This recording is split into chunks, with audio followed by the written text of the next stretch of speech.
Why it won't be the Los Angeles Rams in the NFC West this season. The 2025 Locked On NFL season previews continue with the NFC West right now.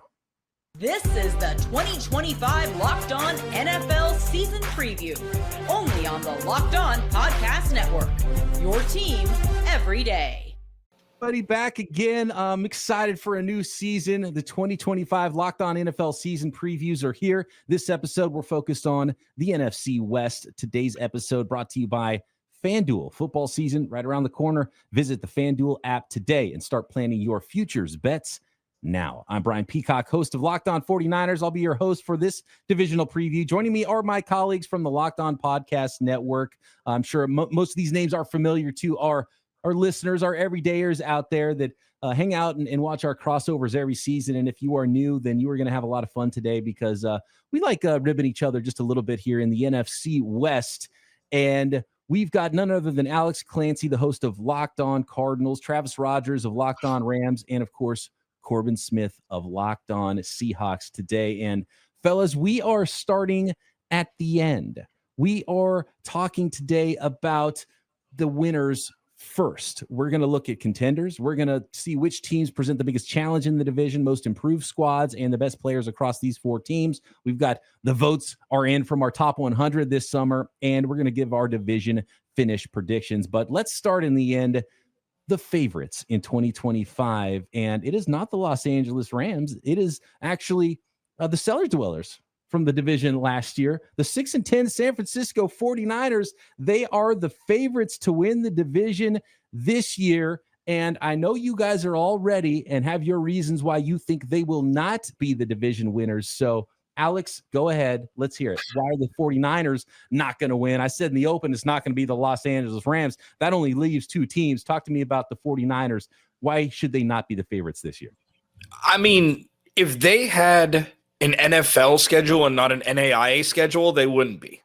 Like, you take the worst teams in the NFL, all of them are on the 49ers schedule. Plus, you got to pepper in, like, there's some teams like the Packers and the 49ers that always get this national hoist for no real reason. We don't really understand it. Like, they made a Super Bowl a few years ago and Joe Montana and stuff, but like forever, the 49ers have just been the darling of these lists of odds and things like that. Now, with that said, the Arizona Cardinals have leveled up. Okay, I'm not winding up to say they're going to win the division, but they've leveled up pretty astronomically from where they were last year.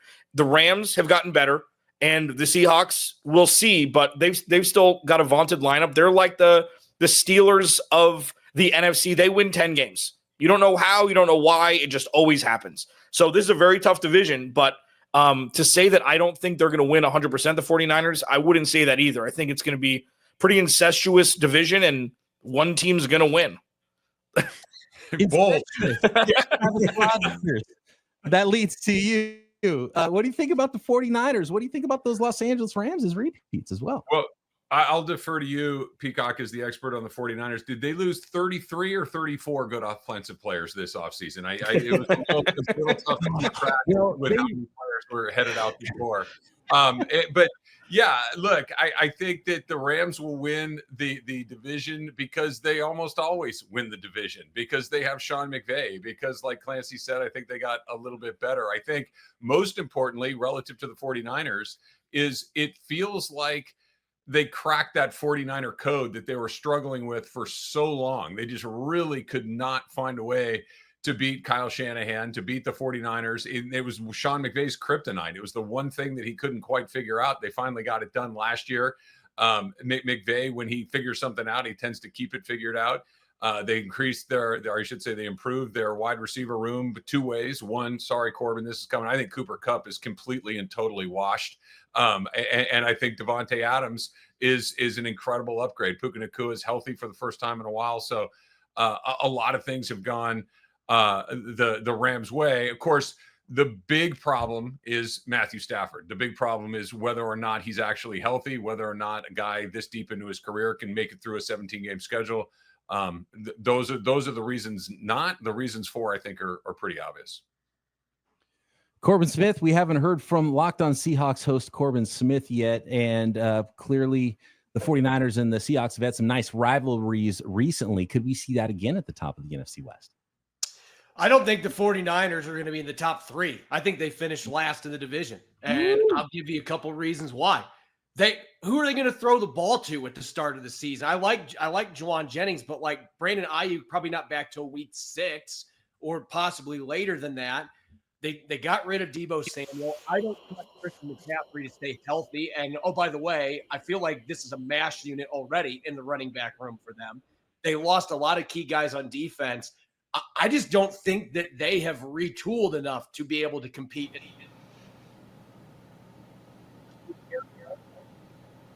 We're going for them at next step in terms of getting their roster rebuilt. I think the 49ers, it's going to take a couple years for them to retool some of these spots that they've lost so many players on. And I think this division boils down to the Rams and the Seahawks. And I think Matthew Stafford's health, that might be the ultimate X factor here, because if he's healthy, I think the Rams are the better team of the two.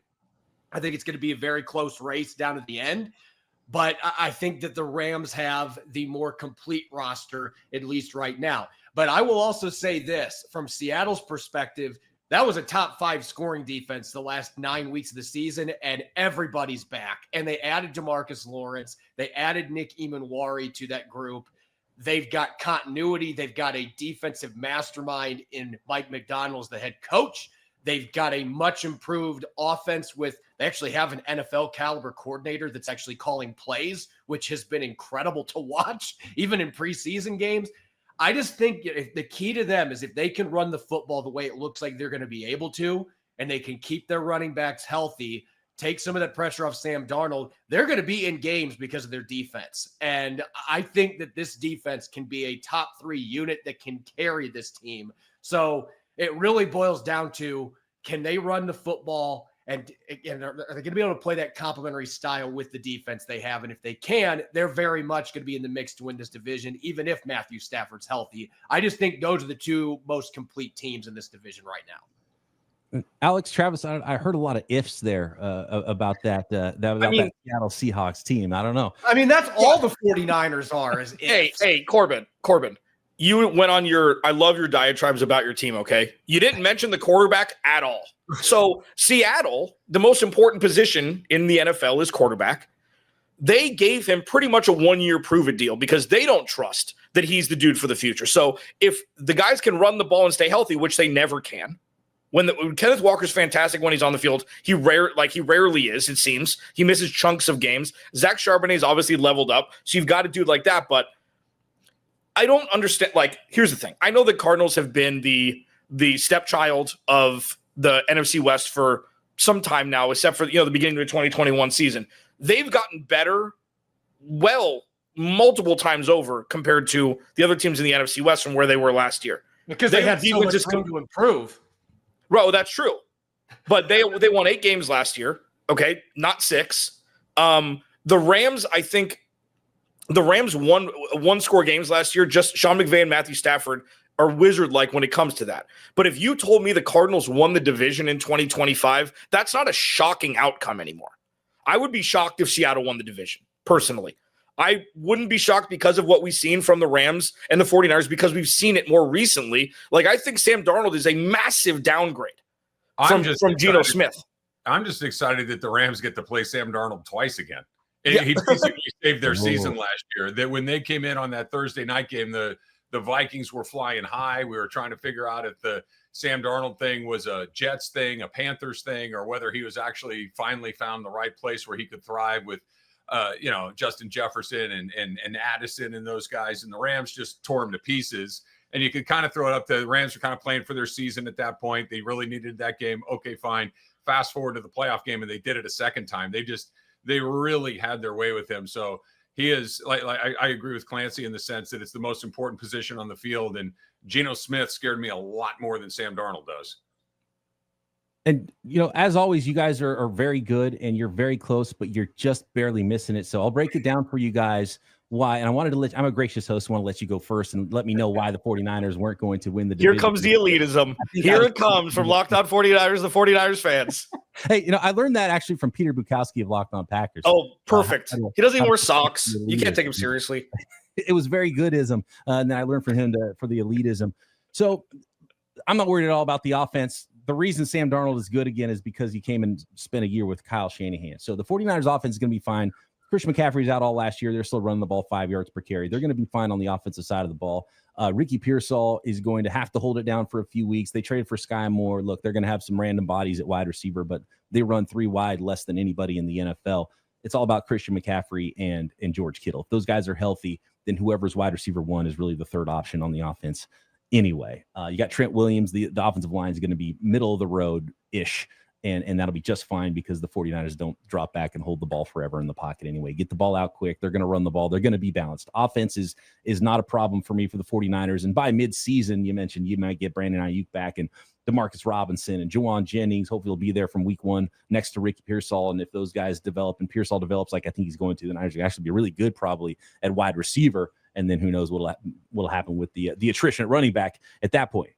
But the reason the 49ers are not going to win this year, the division, is because of the defensive side of the ball. And they have Nick Bosa, they have Fred Warner, but they might start upwards of 5 rookies. And I don't remember the last time a team that started 5 rookies was winning Super Bowls in the NFL. So there's going to be some growing pains. They do have an easy schedule. Can a few of those guys develop and they figure some things out by midseason? They might be a scary team to play later in the season. Early in the year, though, can you get the 49ers week 1 against the Seattle Seahawks? It should absolutely be a good one. Let's talk a little bit more about this division. We're just getting started. Coming up, the best players in the division were ranked in the Locked On Top 100, but there were some notable omissions and potentially some mistakes and some standout players on that list. It's the 2025 Locked On NFL Season Preview, the NFC West. This episode is brought to you by our friends over there at Prize Picks, the daily fantasy platform that lets you turn your football predictions into real rewards. Preseason is already heating up and college football is not far behind. Whether you've got your eye on big-name quarterbacks or even breakout running backs this season, Prize Picks makes it easy to get in on the game. Plus, they offer weekly flyer options already for week 1, where Dak Prescott's max discount for kickoff against the Eagles is more than 0.5 passing yards. Take advantage of that inside of the Prize Picks app today. Download the Prize Picks app today and use code LOCKEDON NFL to get $50 in lineups after you play your first $5 lineup. That's code LOCKEDON NFL for $50 in lineups after your first $5 play. Prize Picks, run your game. The 2025 Locked On NFL season previews continue. A reminder, you can get daily coverage of your favorite NFL team by subscribing to their Locked On podcast. We also have the NFL covered nationally. Locked On NFL, Locked On NFL Scouting, Peacock and Williamson Show. Hit the notification bell on that one. Locked On Fantasy Football and Locked On Dynasty Football, and get 24/7 coverage of the NFL with our brand new Locked On NFL stream, free on YouTube and Amazon Fire TVs. The top 100. I'm going to bring it up on the screen for those of you watching on YouTube. And look, if you want to make an argument for the 49ers to win the division, there's still a lot of superstars on this roster. And when you look at the top 100 of the NFC West as voted on by our colleagues, I assume all of your votes were counted in this. There's a lot of gold and red at the top of the list. In fact, the first 3 guys are Nick Bosa, George Kittle, and Fred Warner. Matthew Stafford comes in 4th in the division, number 40 in the top 100. The first 3 guys there are in the top 25. You got Trent Williams at 41. You got Puka Nacua as 43. Christian McCaffrey at 44. Niners dominating the top 50 here with 5 players in the top 50. Calais Campbell, let's be honest, that should probably be where Brock Purdy checks in there at number what is that, number 46? What are we doing here? Jared Verse, Devin Witherspoon, Trey McBride, Leonard Williams, Tariq Woolen, Devontae Adams, Budda Baker. Budda Baker maybe even needs to be a little bit higher. One of the more underrated players around the NFL, even if Calais Campbell should not be on this list, guys. A lot of star power here. First of all, talk to me about Puka Nacua, Alex. And was there some snubs from the Cardinals on this top 100 as voted on by our network colleagues? I mean, yeah, Calais Campbell should not be on this list. Gotta love him, but he should not be on this list. Right? You agree that as well? I don't know 99 players that are better than Budda Baker, which I'm a little, remiss about. Trey McBride is probably exactly where he should be. But yeah, I mean, I think like the 49ers are super top heavy, and it shows. They've got stars.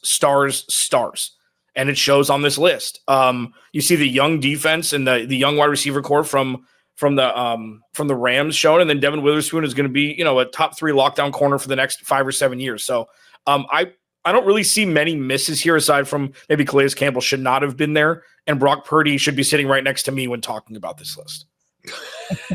Wow. Okay. All right. Look, clearly Brock Purdy's at least the most handsome quarterback in the division. I think we can agree That's on why that. he sits next to me. Yeah. Of us four. I mean, that's the most another reason why. You're supposed to surround yourself with guys that are uglier than you, guys that are better looking than you. And here we are.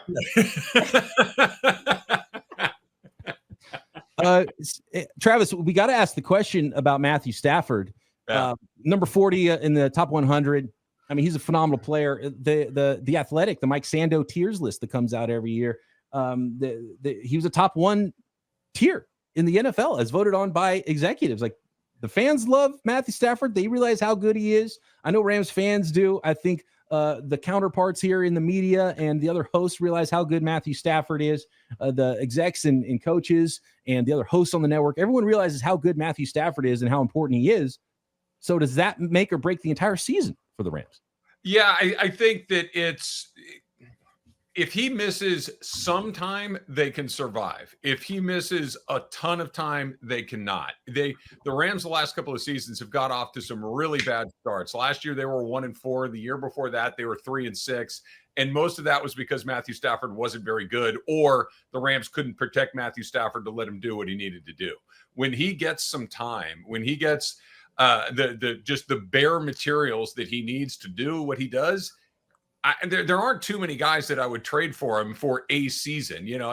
There's a Josh Allen and Mahomes and some Burrows. I'm not saying he's the best quarterback in the league, but he's certainly in the top quarter or so. So yeah, he's their most important player. But if in fact he missed a month or so, let's say he missed 4 or 5 games and he had to play with Garoppolo, I trust Sean McVay to put him in a position to be pretty good.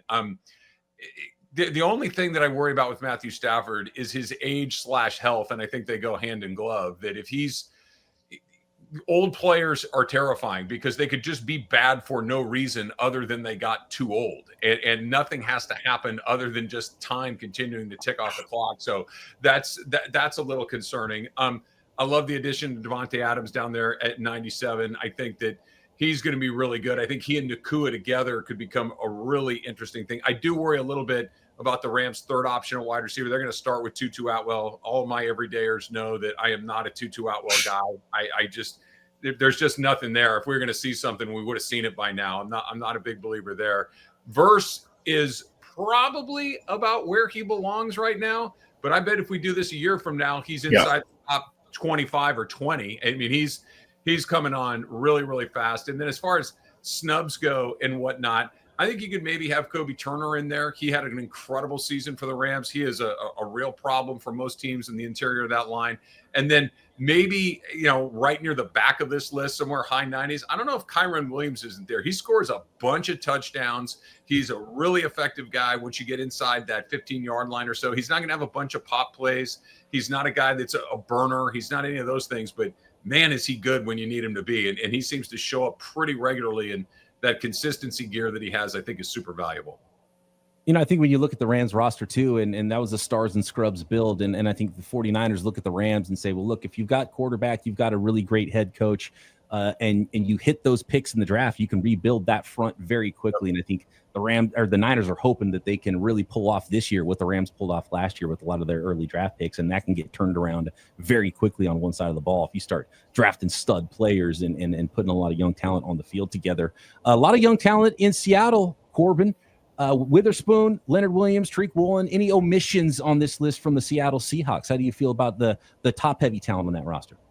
Well, the one thing I will say, Leonard Williams, there are not 50 players in the league better than him, let alone 85. Like, you look at the season he had last year, double-digit sacks, 16 tackles for loss, 16 quarterback hits. He returned a pick 92 yards for a touchdown at 300-plus pounds. I mean, he had a phenomenal season, and he can play up and down the line. So I just think he is incredibly underrated. I think that Leonard Williams had a phenomenal year last year. The fact he was not a all-pro selection was a travesty. But there's a lot of unknowns with this team, as we've talked about on offense, in terms of, DK Metcalf's gone, Tyler Lockett's gone. You've got a new quarterback in Sam Darnold.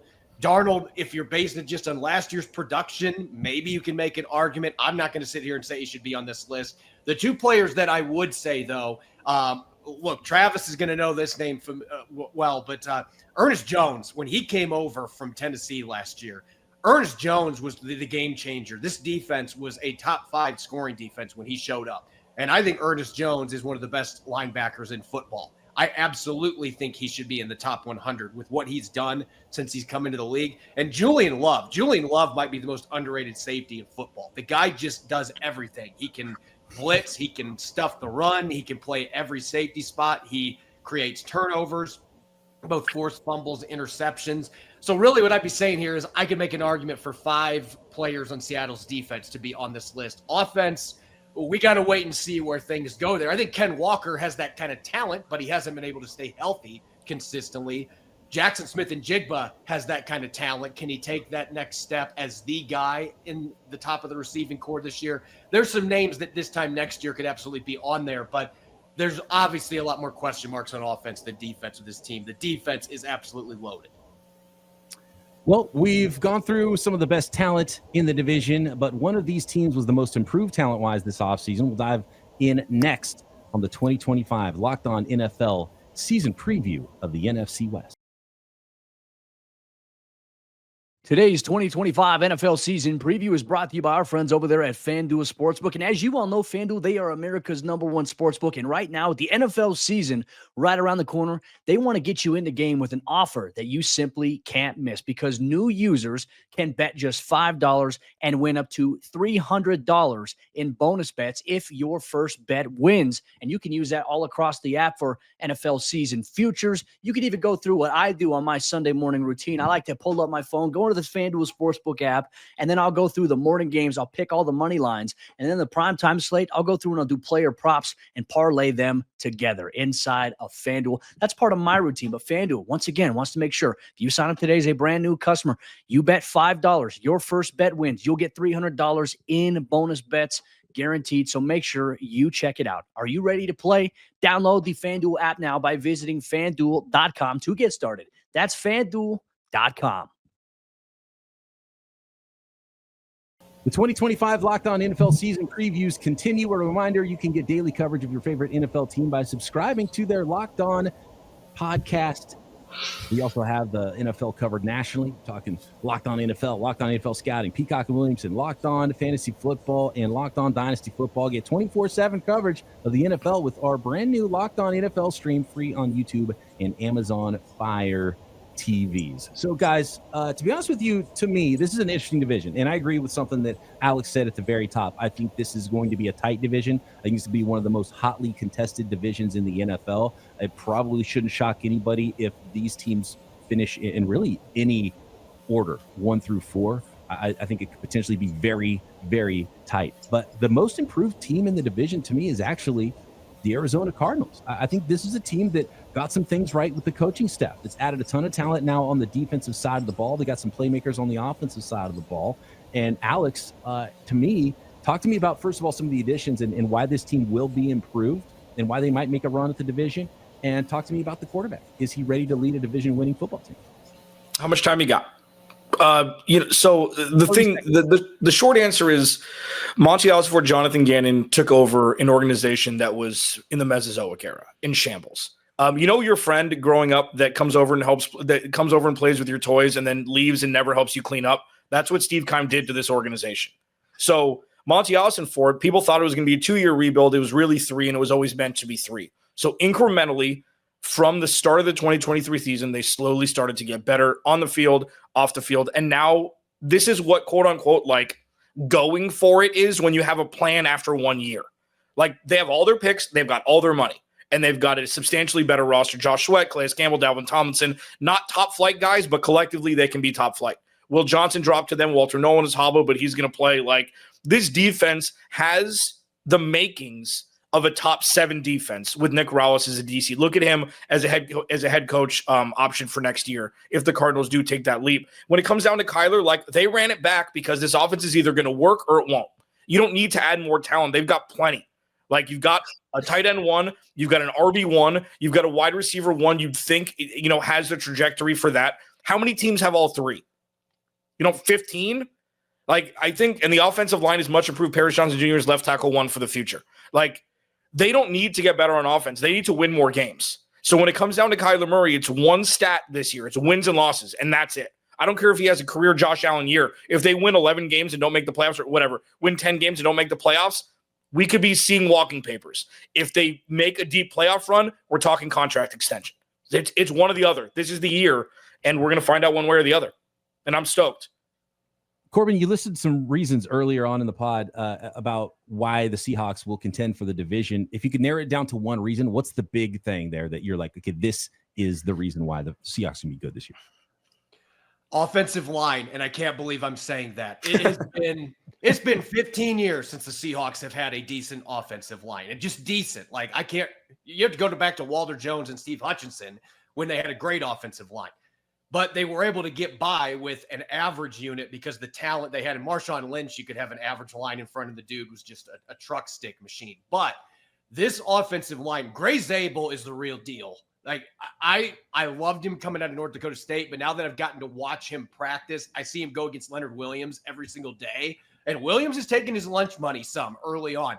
But this kid has gotten better every single day, and he's getting advice from Leonard Williams. Like, you just don't see that happen very often. Like, this kid he just looks and acts like a stud offensive lineman, like whether it's getting Bush Lights or whatever else he's doing. Like, he screams NFL offensive lineman. And I think, is going to be that catalyst that gets the rest of this group going. John Benton, the new line coach, what a difference it is when you actually have a legitimate, experienced offensive line coach working with your players.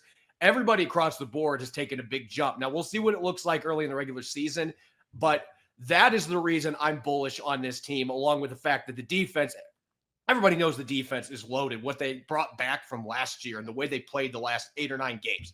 This offense, though, the offensive line is the key, because if you can give Sam Darnold time, Travis talked about it, the Rams didn't give him that last year, but if the Seahawks offensive line opens up the run game and they don't have to have Darnold sling it 30, 35 plus times a game, and they're running the football well, which I think they're going to be able to, and Clint Kubiak isn't going to go away from it in the middle of the first quarter like Ryan Grubb did. And sometimes Ryan Grubb went away from it before they got done with warmups, let's be honest. That's just the way that he did things. But I think the offensive system and the offensive line, those are the two areas. This team won 10 games with the worst offensive line in the NFL last year.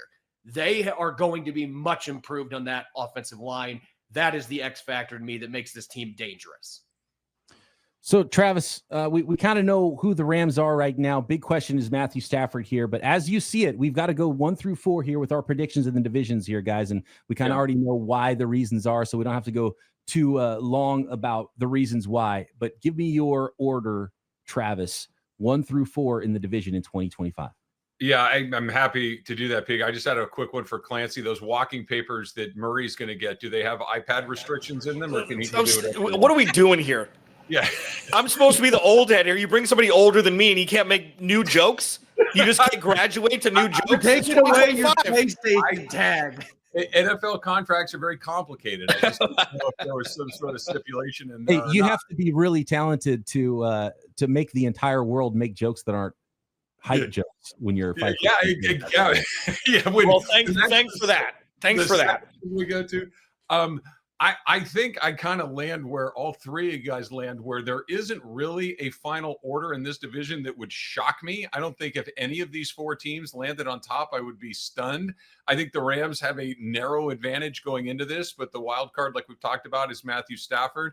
The good news for the Rams, and why I think that even they can survive a less than ideal Stafford season, or if he misses some time, that defense is going to be really good. That on the back side of it, it may not be, the heyday when you had like a Jalen Ramsey back there necessarily, but with Jared Verse, I wouldn't be surprised if he were an all-pro this season. Braden Fisk had an amazing rookie season. It's just that it was kind of overshadowed by Jared Verse doing what he's doing. Kobe Turner is in his second year. He nearly had double-digit sacks. You got Byron Young, who we don't even really mention, who on any other team would be a pretty darn good pass rusher. He's in there. So I think they're going to give all sorts of problems up front. They go out and they get Poona Ford from the Chargers. So that's an interesting nose tackle that they have in there as well. I think they're going to be really good on defense, and they can lean on that. I think as far as the balance goes, they're the most balanced on both sides of the ball. The 49er talent, I think probably they finished second in conjunction with that schedule that we talked. Look, let's be honest. All four of our teams have pretty good schedules. We play the AFC and NFC South. That's the best draw that you could possibly ask for. The Rams, they get Philadelphia, they get Baltimore as their one-offs along the way. So that's a little more challenging. So that could be a differentiator there as well. But I'm not a Sam Darnold guy. I want to be. I live about 5 minutes from San Clemente High School. I want to be a Sam Darnold fan. I was a Sam Darnold fan when he was at SC, when he was at San Clemente. I thought he had an opportunity to be a good player, and it just hasn't happened. So I think that's the weak link in the division. I think if Geno Smith were still there, I think I would flip-flop the Cardinals and the Seahawks. But as right now, I think Darnold puts you in fourth place with the Cards in third. And a mea culpa for me last year on this very episode. I thought the Rams were in shambles, going to be in last place, and they definitely proved me wrong, even though the way they started the season, I thought they were going to have a fire sale midseason before the trade deadline. And, man, they came on hot. And if they're that team again for a full 17 games with a healthy Matthew Stafford. Close to trading Cooper Kupp. That close to doing it. Had they gotten an offer that they even kind of sort of liked and not anything that was – I think they would have pulled the trigger, but McVay doesn't throw in the towel, and they're a little bit of slow starters, but once they get going, they're pretty tough. So for me, Rams, healthy Stafford 1, not healthy Stafford 4 for the Rams. So healthy Stafford, and we're assuming health all across the board. I'm going to go Rams 1, Niners, and Cardinals tied for 2. We're talking tiebreakers week 7 or week 18, and I'm Seahawks 4. Corbin, what order do you have them in 2025? I'm going Rams. I'm going to go Rams, Seahawks, Cardinals, 49ers for my 4. And that's assuming health. If Matthew Stafford's not right. Look, you guys can say all you want about Sam Darnold. I think Geno Smith is a better quarterback than him too, to be honest with you. You guys have been on this show, but I think Seattle's had a better team around Sam Darnold than they ever had around Geno Smith. And I think Darnold showed last year he can win a lot of games when he's got a good supporting cast around him. And that defense, I am telling you, that defense is going to be creating a lot of headaches. And Nick Emanwari is going to be a real fun addition right away that teams are going to hate to have to deal with. Alex Clancy, finish it up. Real quick on. So when Matthew Stafford has walking papers, is it going to be with an abacus and the Pony Express? Like, is it gonna revert back? Is it gonna be Morse code delivered by a milkman? I can do that too. It's on a scroll that they have to unwind. That's good. That's good. The scroll's good. No. So for me, it's the Rams. It's because of Matthew Stafford at 80%. Sean McVay's the best coach in the NFL, pound for pound, to me. More than Andy Reid, more than anybody. Like, he gets the most out of everybody, and he's just smarter than everybody, in my opinion. I'm taking the Cardinals 2, 49ers 3, Seattle 4. Like, this is a year where the Cardinals, if they play 80% of what people think, they'll win 10 games. Like, they've got a good enough roster. It's going to come down to Kyler Murray. Obviously, this isn't a homer thing for me. I just think they've got all the boxes checked. And I think this is the year where, especially with the easier schedule for the entire division, that this is the year where they're going to nip at the heels of the Rams for first. And if Matthew Stafford gets hurt, the Cardinals could 100% win this division. Bone up on your tiebreakers, because I think that's what we're going to be talking about at the end of the season with this division. It's going to be a whole lot of fun in the NFC West. For Alex Clancy, Travis Rogers, Corbin Smith, I am Brian Peacock. Thank you so much, everybody, for listening to the 2025 Locked On NFL season preview of the NFC West. And if you want to hear more and hear how the other divisions will play out this year, subscribe to the Locked On NFL wherever you get your podcast, part of the Locked On Podcast Network, your team every day.